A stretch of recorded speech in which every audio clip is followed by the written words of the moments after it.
Olá, irmãos. No De Casa em Casa dessa semana, nós queremos compartilhar com vocês o tema Jesus, a luz do mundo. Nosso texto base para esse assunto que nós estamos abordando está em João 8, versículo 12 e João 9, de 1 a 7, onde Jesus vai dizer que ele é a luz do mundo, né, e quem segue a ele não andará em trevas. E em João 9 também vai dizer que nós precisamos ser luz, né, e durante o dia é o tempo em que nós vamos proclamar e vamos manifestar as obras de Jesus.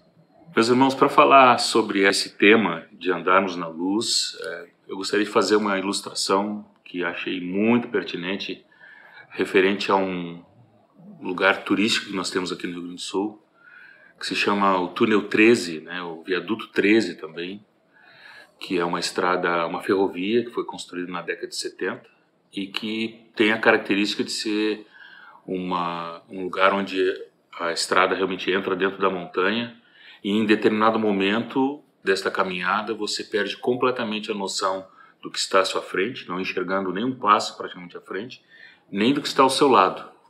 Então essa situação ela exemplifica muito bem a realidade de que todos nós nos encontramos até recebemos a vida de Cristo e a luz de Cristo resplandecer sobre nós.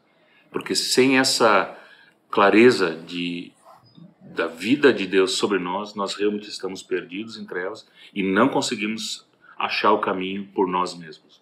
O apóstolo Paulo fala em Efésios 5 que nós éramos trevas. Ele fala diretamente conosco. Então nós não apenas estávamos nas trevas, mas nós éramos totalmente trevas.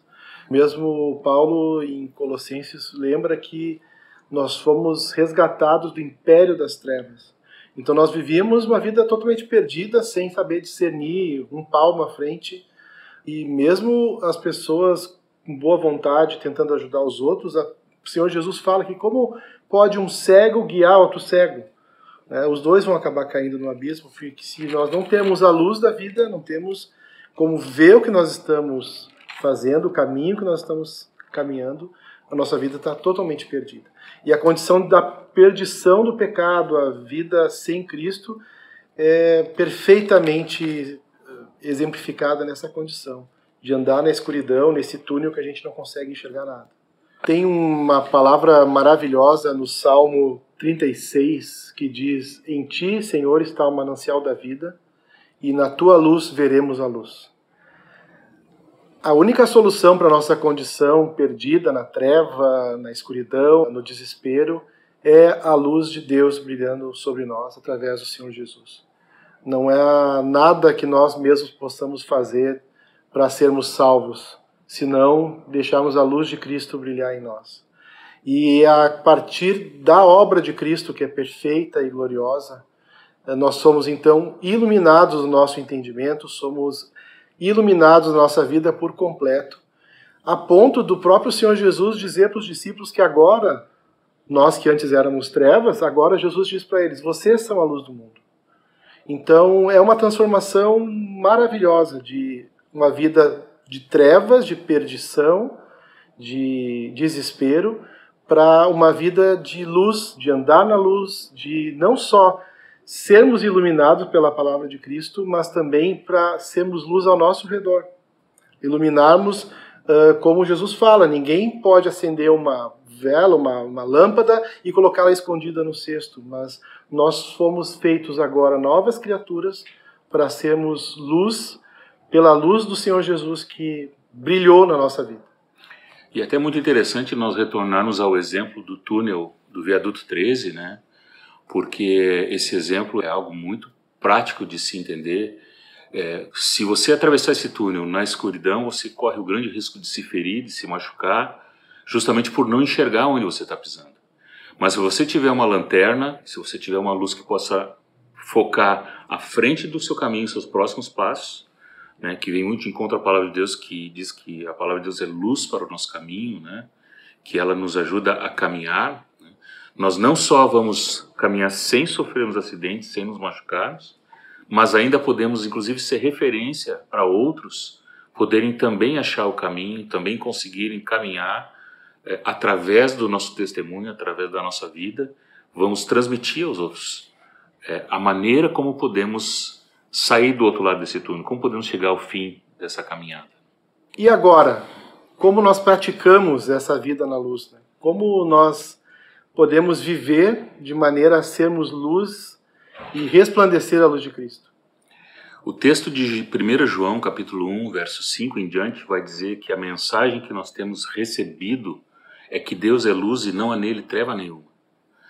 De maneira que se nós estamos andando agora em Cristo, se estamos andando nas obras que Ele preparou para que andássemos, nós precisamos viver nessa mesma condição de estar em Cristo, de estar na luz. E isso se dá pela prática da confissão, pela prática de vivermos pela palavra de Deus e não apenas por aquilo que o mundo e o sistema à nossa volta muitas vezes quer nos impor. O padrão não é o que a sociedade dita, não é o que as tendências estão mostrando, mas o padrão é aquilo que Deus diz para vivermos. E a importância então de nós aplicarmos essa palavra não mais apenas como um conhecimento, mas algo que se torna vida nas nossas vidas. Nós somos encorajados diariamente pela palavra de Deus para vivermos na luz e sermos luzeiros no mundo, como diz a palavra de Deus pelo apóstolo Paulo em Filipenses capítulo 2, para nos tornarmos irrepreensíveis e sinceros, filhos de Deus inculpáveis no meio de uma geração pervertida e corrupta, na qual resplandeceis como luzeiros no mundo. Essa é a nossa missão, vivermos de maneira sincera, pura, para podermos iluminar ao nosso redor. Queremos encorajar cada um de vocês a meditar nesse texto, meditar nessa palavra, e sondar o teu coração diante do Senhor, aquilo que precisa ser aplicado no dia a dia da tua vida, nos teus relacionamentos familiares, nos teus relacionamentos com os irmãos. A prática da confissão, ela não é opcional para nós como discípulos, somos chamados e encorajados a andarmos na luz, porque essa é a condição para sermos de fato testemunhas, para sermos de fato termos a vida de Deus expressa em nós, precisamos andar na luz. Então encorajamos vocês a isso, que pratiquem, que apliquem essa palavra, começando por vocês, e que possam encorajar também a outros a essa mesma disposição, a essa mesma atitude, em nome de Jesus. Amém. Amém.